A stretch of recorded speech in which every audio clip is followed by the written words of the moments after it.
Here's what I need you to tell me. If you watched someone drowning and had the power to stop it, would you?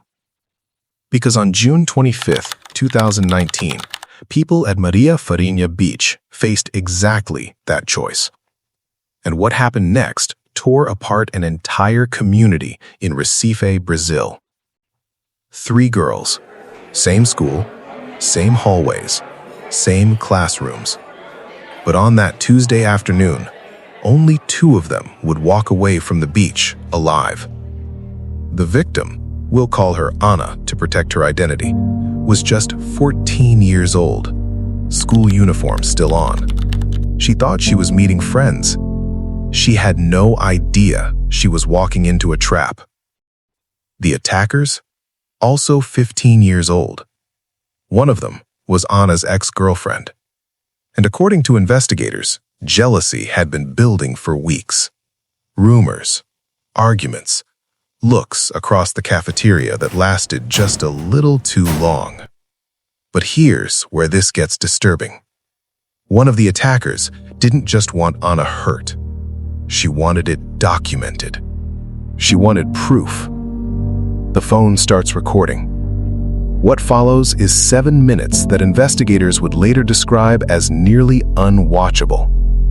Beating, stabbing, and then the water. You can hear her voice on that video, cold and detached. Are you sorry? Drown her. Not a moment of hesitation, not a second of mercy. Anna fought. The forensic report confirmed that. But against 2 people in the water wearing a heavy school uniform, she didn't stand a chance. And here's the part that haunts me. People were nearby. Beachgoers. Witnesses. Some of them heard the screams. But by the time anyone realized what was actually happening, by the time someone finally called the police, Anna was already gone. People were nearby. The 2 attackers were caught at the scene. Bystanders held them until authorities arrived. The video, the one they recorded themselves, became the primary evidence. Their own documentation of the crime sealed their fate. Brazilian law tried them as minors. Both were sentenced to the maximum allowed for juveniles. 3 years in a juvenile detention facility. 3 years for 7 minutes of torture that ended a 14-year-old's life. This case asks us something uncomfortable. How does jealousy turn into murder? How do 2 teenagers convince each other that killing someone is the answer?